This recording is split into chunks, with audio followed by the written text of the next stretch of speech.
Newsflash: CNN has lost half their viewers in less than 2 years. In a last-ditch effort for survival, it appears that CNN has crossed the line from journalism to tabloid sensationalism. Such is the case with the recent Anderson Cooper 360 investigative report on a former Islamic PLO terrorist who converted to Christianity in the ways of the West. But instead of exposing current unreformed terrorists, CNN chose to blatantly smear and attack a reformed terrorist, reinforcing the cynical view that a growing number of people have that at CNN, no good deed goes unpunished. Walid Shoebat assisted in the investigation by offering to give CNN his real name, since for security purposes he uses a pen name, along with passport records and a virtual treasure trove of information. But inexplicably, CNN chose not to accept that information.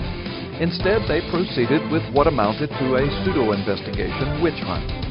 Let's examine some of their investigative and reporting techniques. CNN claims they had asked several agencies about Shoebat's past.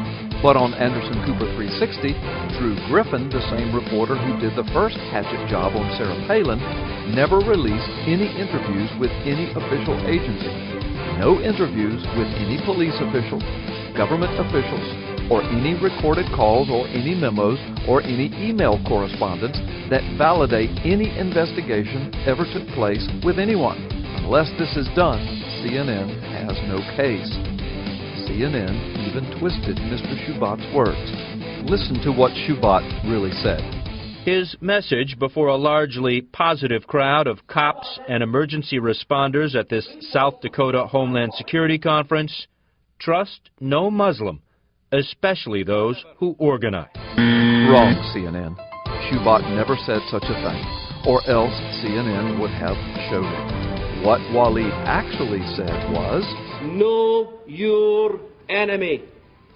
Know your enemy. All Islamist organizations in America should be the #1 enemy. All of them, the Islamist organizations.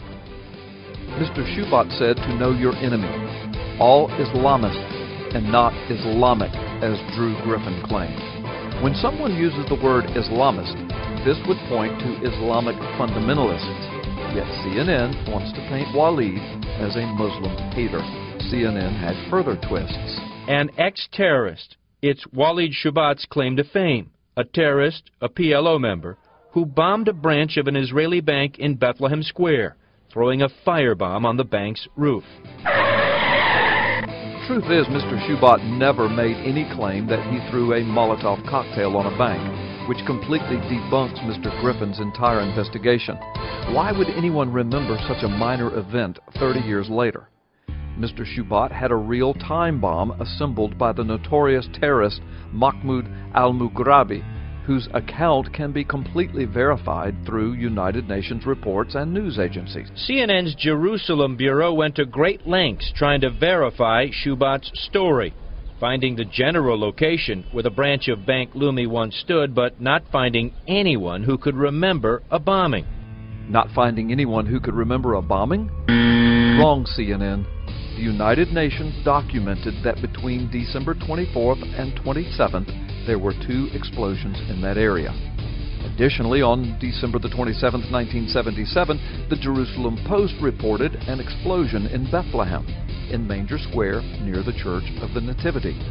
And again, according to a daily newspaper published in Tel Aviv, Israel, Yedioth Aharonot, on January the 2nd, 1978, an explosive charge went off outside the local courthouse.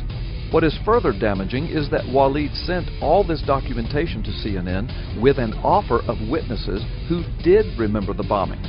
But when CNN realized that they did not have the hatchet story that they were so lusting after, what did they do? They stopped their correspondence. There's another part of his story that doesn't check out. Shoebat says he was arrested and spent 2 weeks in an Israeli prison. There's no record of you being in prison. I think there'd be at least an arrest record. They held you for 2 weeks. Wouldn't the United States know you were in prison if you were a U.S. citizen? Follow. How about me and you go to the Muscovia prison and extract the records? The records are there. Okay. Would you be willing to do so? We did, and the Israeli detention center could find no record of detaining anyone with the name Walid Shoebat. Wrong again, CNN. Even if Mr. Griffin did check prison records, he was searching the wrong name. Had CNN examined the records that they were offered, it would have proved beyond doubt that Mr. Griffin made an error intentionally. When Mr. Shoebat was arrested, he turned in his U.S. passport and not his birth certificate or ID. His U.S. passport had a different last name. Mr. Shoebat was born in Bethlehem, and since his mother was a U.S. citizen, he was under her passport as a child. When he matured, he held his own passport, which used his mother's information and is not under the name Shoebat. Mr. Shoebat's imprisonment can easily be verified with a click of a mouse, since Mr. Griffin was not the only one investigating Mr. Shoebat's prison story. Journalist Eileen Fleming, who attempted to debunk Mr. Shoebat's account on an opednews.com story, had interviewed Shoebat's family and confirmed that Mr. Shoebat was indeed in prison. Fleming includes an interview with one of Walid's relatives, Gamal Yonis, who Fleming claims had checked his facts with other relatives of Walid. According to Yonis, quote, "In 1976, his sister Mona was coming home from school with her friends and were stopped and beaten up by Israeli soldiers. They nearly broke Mona's back. This made Walid very angry, and shortly thereafter he attended his first demonstration against the occupation. In 1977, Walid was caught distributing Palestinian flags and was arrested and held for about 2 weeks in Moskubia prison until his mother went to the embassy and got him released.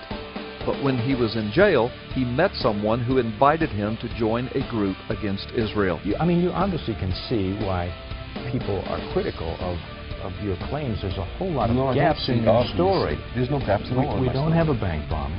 And we don't have a terrorist, because it turns out Walid Shoebat, even on his own admission, was never charged. Wrong again, CNN. Mr. Shoebat was not in jail for his bombing operation, but rather for planning civil unrest, in which he was released without charge since the U.S. consulate in Jerusalem intervened in the case. He later joined a terror cell in Jerusalem. If Mr. Griffin was searching court cases and terrorism charges, he would not find anything. Yet Griffin talked about not finding court records regarding imprisonment for a terrorism case of a bombing operation in Bethlehem Manger Square. It wasn't Walid that put gaps in Walid's story.